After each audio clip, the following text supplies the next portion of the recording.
now arch your back more. We actually need more rouge on your cleavage. Like this? No, more. How are you doing with that corset? I can do another 10 minutes with it laced this tight, then I'm gonna need a break. We better get this shot right then. Push your tongue against the roof of your mouth. Oh, and point that toe. April Fools! Y'all didn't actually think I was going to make an entire video of historical thirst trap footage, right? I thought you finally decided to do something interesting. No, that is not what we do here. We're here to talk about the social context of pinup photos and historical underwear. Hi, I'm V, fashion historian who poses for ironic thirst traps for comedic purposes. Gotta get those clicks somehow. I don't know about you, but as a dress historian, I find photos like these fascinating. They're some of the best known photographs of people in their underwear from the 19th and early 20th century, and they are definitely pinup. Like, this is where a lot of people get their ideas of what historical underwear from those eras looked like. However, there is a problem with how most people view these photos, and it is my favorite thing to talk about on this channel: context. Because your average person who sees one of these pictures on the internet isn't necessarily thinking about how and why pinup photos were produced, it's easy to draw the wrong conclusions about the clothes and how representative they are of all underwear from that time. You may have seen some of these images floating around the internet, and by modern standards, plenty of them don't seem all that racy. So I want to explain why it is that these are pinup and not just pictures of people in underclothes. To do that, we'll need to define pinup for the purposes of this video. And before I do that, if you haven't gathered already, in this video we shall be discussing some spicy topics. Not in such terms as would get me demonetized, so in the grand scheme of things it'll be relatively tame. However, if you're not up for that, this may not be the video for you. Feel free to go check out some of my other uploads instead. If you are here for that, strap in and let's see how delicately and academically I can discuss the history of sexy photos.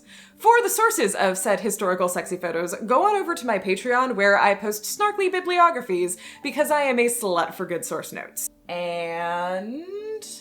am I forgetting something? Am I always going to have to remind you? Tell them to subscribe! Ugh, fine. Subscribe for more fashion history sass or something. And the way things are going, more historical lingerie photo shoots. You shut your mouth. Returning to defining our terms. Drawing from the work of Mark Gaber, pinup is a particular genre of images showing human subjects, often but not always women, which is suggestive to some degree. This description could apply to all sorts of images, from classical statuary to straight up, well, porn. So what makes pinup a distinct genre from all these others is that pinup invites the viewer to fantasize about the person it depicts, often about engaging with that subject in some way. Classical statuary and art nudes don't purposefully invite fantasy, although the viewer may do so anyways, and corn doesn't really invite fantasy either because it just, well, shows you. Pinup offers an attractive image of a person and maybe a few ideas, and you do the rest with your imagination. It can be created and distributed for its own sake, or because of the wonderful world we live in, used for marketing and advertising. So this might qualify as pinup, even though I am putting it on the internet not to be sexy, but as part of an elaborate and nefarious strategy to get people to listen to me talk about history. By the way, you know what helps when you want to make an ironic historical thirst trap? Having a comfy bed to pose on. Last year, I got this super comfy non-toxic mattress from Birch Living. They spared me the trouble of mattress shopping as a carless person and delivered it for free to my doorstep rolled up in a box. Birch makes comfortable and environmentally conscious sleep products using organic and natural materials right here in the US, complete with a Green Guard Gold certification and a super long list of other certifications the Luxe mattress I got has. Birch works with ethical partners that adhere to strict social, environmental, and economic standards to source the variety of materials that make up their mattresses. Natural rubber, organic cotton, and wool that's hypoallergenic, mildew resistant, and fire retardant. Unlike synthetic materials used in other mattresses, these fibers are biodegradable. Now, you may notice I have an antique bed frame. In this house, we love a good mix of historical aesthetics with modern comforts, and there is no way I and my back problems could sleep on an antique mattress. In the 9 or so months since getting this mattress, I have not injured myself in my sleep once. It's super supportive, so I stay in a good alignment while I sleep, and the quilted pillow top takes the pressure off my muscles so my fibromyalgia isn't triggered overnight. Everyone's body is different though, so just in case it doesn't work out for you, Birch offers a 100-night sleep trial and 25-year warranty. Now, as I am not in the habit of sharing, I invite you to fantasize not about this mattress right here, but rather about having your very own. I love my Birch mattress, and I think you would too. If you're looking for a new bed, check out Birch. You can click the link below or go to birchliving.com/SnappyDragon and get 20% off your mattress plus 2 free pillows. If you're looking for a mattress for your little ones, also check out the new Birch Kids line. Look, I am embodying the historical subject matter of my own video. I am doing very serious experimental archaeology. Can you just admit you wanted an excuse to show off your lacy underwear on the internet? I shall admit no such thing. How dare you? Hey, stop talking and stick that bustle pad out further. Why don't we let them settle their differences off camera and get back to the history? The first thing that comes to mind when we think of pinup is usually something like this. But the first accepted example of pinup is much older, from 1491. A Belgian bookshop had posters made advertising a new, illustrated translation of a book from French to Flemish. The book was Histoire de la Belle Mélusine by Jean Dara, and tells the story of a mermaid-like river spirit. One of the new illustrations is shown on the poster, and it just so happens to depict Mélusine bathing without her clothes on. While the tradition of literally pinning up images to fantasize about hadn't yet developed much, the subject matter showed up in plenty of art through the 18th century. William Hogarth's series of paintings, A Harlot's Progress, includes some suggestive images presented through the lens of outrage and moral superiority, a theme to which we will be returning. However, the 19th century brought improved methods for mass-producing images, so this is when pinup started really getting established. Our beloved Godey's Ladies book, which was a 19th century women's magazine, apparently used the same marketing pattern that late medieval bookshop did, using idealized female figures to draw attention. That one illustration I showed you in my video on how corsets are basically bras, the one that's a what your bra color says about you quiz circa 1885, that's pinup. So let's get this out of the way. Historical people, particularly the Victorians, were not complete prudes. There were thriving markets and therefore thriving industries for spicy materials of all kinds in the 19th century. And while it was considered bad manners to speak about it openly, and while such materials were often banned for the sake of supposed public morality, a great many people did partake in private. Don't make me get out the corset ad that might be too explicit to publish today. I bought an original copy and I am not afraid to use it. There were a variety of American magazines that published pinup in the latter half of the 19th century under a variety of pretenses, these pretenses likewise having a variety of transparency. Magazines that specialized in celebrity gossip would often include spicy, and that's a period-accurate term, pictures of actresses, a phenomenon which I suspect modern viewers will find familiar. More ironic were the publications that used true crime stories to distribute pinup photos. One such magazine, called the National Police Gazette, reported actual scandals and crime stories, fully illustrated from the 1860s, and was apparently running similarly illustrated exposés on New York's brothels by 1878. These sorts of magazines were basically outrage corn, inviting the viewer to clutch their pearls at how lurid and immoral the subject matter was. Basically, Americans really needed plausible deniability to look at lovely ladies, whether that was through the lens of celebrity culture or true crime. French magazines publishing pinup, on the other hand, used a lot more humor to strip away the taboo and shameful associations from their subject matter. The What Your Corset Color Says About You series of illustrations by Henri de Menton, published in La Vie Parisienne in the 1880s, is a great example of this. It combines comedy, social commentary, and suggestive drawings in people in said corsets. This sort of light, humorous framing could help, perhaps, to strip the shame and discomfort away from readers, who would then be more comfortable purchasing. Also, that's just a healthier attitude. Yeah, for once, good marketing and healthy attitudes about human behavior lined up. By the end of the 19th century, these sorts of frisky or spicy photographs were widespread enough that even those who didn't consume them were familiar with their existence. And it was out of this idealized image of famous women that we got the Gibson girl. This fictional idealized character was one of the first to bridge the gap between pinup and influencer, in that it was her attitude and character as well as appearance that made her attractive, and that she was intended and used as a social ideal for women rather than strictly a fantasy for men. The truth behind all of these images remains. The defining characteristic of a pinup is the intention. More specifically, the intention to invite the viewer to fantasize about the subject. These were not simply random photos of people in their underwear. They were very carefully considered and produced for a purpose. That purpose is to invite fantasy, which by nature often pushes the bounds of reality. They were not made to reflect the ordinary, so realistic depictions of regular undergarments or regular people were not high on their list of priorities. And we do have to remember that the people in these photos were not regular people. That is, these were professional models, actors, and performers for whom appearing in pinup was part of their job. A great deal of 19th century pinup grew out of burlesque theater and the careers of burlesque performers. 19th century burlesque predates the modern definition of burlesque that involves removing clothes. It had more to do with taking an older, serious play or ballet or opera and creating a parody that was pointedly less buttoned up than respectable 19th century theater. Lots of puns, crude jokes, the sort of thing Shakespeare is actually full of. But add lots of singers and dancers in stage costumes with shorter skirts than was considered socially acceptable. Definitely not as risque as modern burlesque shows, but somewhat risque by 19th century standards. Lydia Thompson's British Blondes troupe toured the United States in the late 1860s and showed perhaps a little more leg on stage than 1860s Americans could openly admit to enjoying.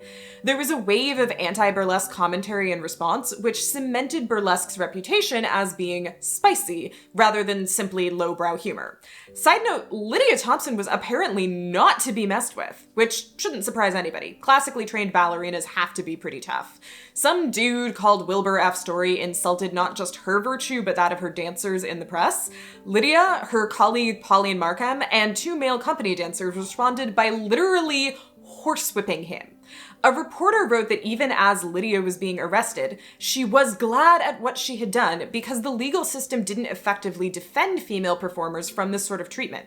She had a career to think of, as did everyone in her dance company, and shorter skirts sold tickets. What else sold tickets was celebrity and reputation. Performers could take advantage of the demand for spicy pictures, or simply build a stronger following, by selling collectible photographs to their fans, or having their picture published and circulated in magazines. Theatrical work was, at that time, still somewhat associated with sex work, regardless of what the performers actually did.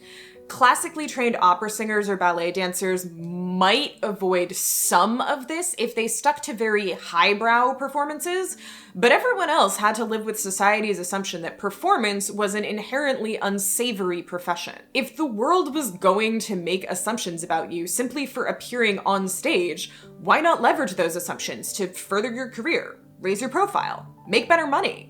It was hard enough to have a career as a woman in the 19th century, so if people were going to sexualize you anyways, they might as well pay you for the privilege. Performers of all kinds, from the aforementioned dancer Pauline Markham to famous model and actress Evelyn Nesbit, to strong woman and circus artist Charmian, all had these sorts of promotional photos taken and distributed.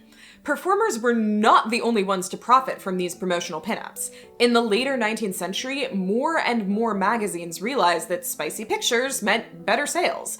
Either they could hang on to their veneer of plausible deniability by treating them as celebrity photos, or just embrace the reputation that came with being a well-known source of pinup. The National Police Gazette, previously mentioned for marketing suggestive illustrations as outraged corn, earned the name The Barbershop Bible for how popular it was in men's-only spaces. Because these photos were work-related promotional materials, they weren't taken casually. The set, the photography, the posing, and the costumes all were carefully considered and staged. There's this photographer whose website I found while researching. I don't know this guy. I just found the site really interesting. He talks a lot about the technical aspects of photography developing through the 19th century and how that influenced pinup, down to the sorts of poses being used. For instance, the 1860s carte de visite, a business card-sized photograph, was invented because it allowed many small images to be created from one camera exposure instead of a single larger one. But they had to be shot vertically, so standing poses became more popular than sitting or lounging ones. Kind of like how content creators today are having to adjust our work to different aspect ratios so we can publish on platforms like Instagram and TikTok. These were basically collectible pinup trading cards that performers could use for promotion. You know, in the days before we had TikTok for that. Many pinup photos would be carefully staged in studios, using costumes and props and painted backdrops that drew on common themes and tropes. The bathing beauty was a particularly common setup that would show the subject in a swimsuit or underclothes as though she was at the beach, but almost universally used painted or studio backdrops instead of real scenery. Boudoir staging was also common, encouraging the viewer to imagine that they had been invited to the subject's dressing room, or stumbled in while she just happened to be partially dressed. Because we all totally look like that while we're getting ready. And there was plenty of pinup that wasn't even photographs. Illustrated pinups, such as the work of Alphonse Mucha, had the additional advantage that illustrations are not bound by the laws of reality. Plenty of other drawings of humans from this period were not remotely realistic in their proportions. Fashion plates in women's magazines were notorious for exaggerating the fashionable silhouette well beyond what most bodies could achieve, even with padding. And photographs weren't always faithful and true depictions of what was in front of the camera. Even in the 19th and early 20th century, there was a lot you could do with clever camera angles and posing. Camille Clifford, an especially famous early 20th century actress and model, is well known for using these tricks in her pictures. Here, she's posed so her hand creates a contrast with the black dress and makes her waist look smaller. And here's me using the same trick 120 years later. When that wasn't enough, there was always airbrushing. It was frequently used to make the subject's waist look impossibly tiny, because, well, a waist that tiny would otherwise be impossible. Another photo of Camille Clifford in another black dress is famously airbrushed. If you look closely, you can see where her waistline has been painted over, and I'm pretty sure she posed in these black dresses so often because they made tricks like this easier. So let's talk about the clothes. Plenty of pinup from this era, especially photos of actresses, used stage costumes that had very little to do with everyday clothes. These are usually pretty easy to point out because they're so heavily themed. But it's the ones that show more ordinary lingerie that can confuse us because they are staged to show a fantasy version of a potentially realistic situation, like being invited into someone's bedroom while they undress. But fantasy isn't constrained by things like practicality or budget or accuracy. That's not the point. It's kind of the opposite of the point. And it shows in the clothes. In many cases, these were costumes chosen every bit as carefully as the props and backdrops and camera angles. While it's likely that in some cases the model was wearing lingerie that they owned, it is also possible that the clothes were not owned by the model and instead belonged to the studio or some other source. We don't know one way or the other, so we certainly shouldn't assume we're seeing someone in their own personal usual underclothes when there are other possibilities. Regardless of whether these were the model's own underclothes or not, stop and think for a second about what you would wear for a boudoir photo shoot. Unless the theme called for it, it probably wouldn't be your boring everyday undies, right? It would be your nicest stuff. So for these old pinups, items like chemises or drawers would be chosen because they were especially decorative or revealing. Lots of sheer fabric, lace, ruffles, silk, ribbons, and revealing cuts. Materials like this were more expensive, more delicate, and harder to launder, so this was not the sort of thing that could be worn every day, except maybe by the very wealthy and very fashionable. Think this, not this. These garments were worn in ways they might not ordinarily be worn too. Heck, this person has on one set of drawers with decoratively ruffled splits all the way up to the hip, and then a second layer with more coverage underneath. Plenty of padding was used, especially in the 1900s. Regular folks did use bust and hip padding to get the silhouette. You can hear more about the Edwardian fashion for bra stuffing over there. But it seems like the pinups of the time would use padding and hide it, rather than simply using it. Sometimes a roughly corset cover, an item that was made to go over the corset to hide visible corset lines, was worn underneath the corset to conceal a bust pad or exaggerate the silhouette with ruffles. Or the bust pad might be worn under the chemise next to the skin rather than outside the chemise but under the corset. You can see the edge of a bust pad sticking out right here. For normal wear, you would not want to do this because the pad would get dirtier if it was next to the skin, and padding is not easy to wash. And if you look closely at this photo, you can see the outline of a hip pad concealed under the skirt to give the model super curvy hips in a way that lets the viewer fantasize about them being natural. It can be tricky to work out what color or material the corsets in these photos were because they're in black and white, so I can't speak to that much. But as for people's waistlines and whether they were tight-laced, it is easier to lace tightly for a short period of time, say long enough to take some photos, than it is to lace tightly all day, every day. Remember, the people who were posing for these photos were literally doing it for their job. Think about how many present-day models and influencers, other people for whom looking unusually attractive is the job, will undergo some discomfort as part of that work. I hate that it's part of the job, and I hate the societal structures that make it so, but I cannot pretend it is not the case. So we're looking at an extreme, staged, artificial example of what was possible. This is art and fantasy, not how these people dressed when not in front of the camera, and certainly not how regular people would be expected to dress for their daily lives. So when we look at these photos, are we looking at accurate historical underwear? Well, yes, and also no. These are real underthings from that time period, but they're not ordinary underthings from that time period. These are fantasy underthings, the most idealized and sexy lingerie looks that could be put together by people whose job it was to create idealized sexually lingerie photos. Getting your ideas of what all Edwardian underwear was like from these would be like getting your ideas of what all 21st century underwear is like from these. And I don't know about you, but I don't even own anything like that, let alone wear it day to day. Don't we usually laugh at men who expect people to look like that every day? Looks super uncomfortable. Yeah, look. I love fancy lingerie from any century, but even a hypothetical Mr. SnappyDragon is not getting that without prior arrangement, even if it was more comfortable than it looked. It's so important to understand the context of the little slices of history shown in any given photo or illustration or painting. Since most people are not given that context, it results in a skewed, broader societal idea of what underwear from this era was like. If you look at something from history without the story and context behind it, why it is the way it is, you're likely to draw the wrong conclusions because you haven't been given all the information. You don't have the whole story. I would love to see photos of ordinary historical people in their ordinary underclothes. It would make my job so much easier. But ordinary people didn't pose for photos in ordinary underclothes, nor did they publish those photos in magazines or sell them as trading cards. Even today, things like selfies of people in underwear have a certain level of artifice or choice. People generally don't post the photos that turned out badly, or the underwear that they don't feel great about their appearance in. So I think future dress historians will be contending with their own version of this too. The parts of their lives that people publish, whether it's a promotional photo in a magazine or a selfie on social media, are their best curated moments, not the whole of their everyday lives. Thank you all for sticking around past the historical thirst trap to actually learn some history.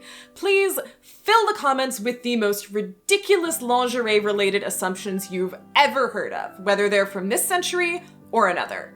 Click the button to tell YouTube you liked what you saw, even if what you liked seeing was just people in lingerie. Subscribe for further fashion history sass, and check out my Patreon for those sweet, sweet source notes. Also, in the tradition of my pinup posing forebears, I shall be publishing a few outtakes from this shoot on Patreon that I'm not posting anywhere else. Okay, now relax. Give us a smolder.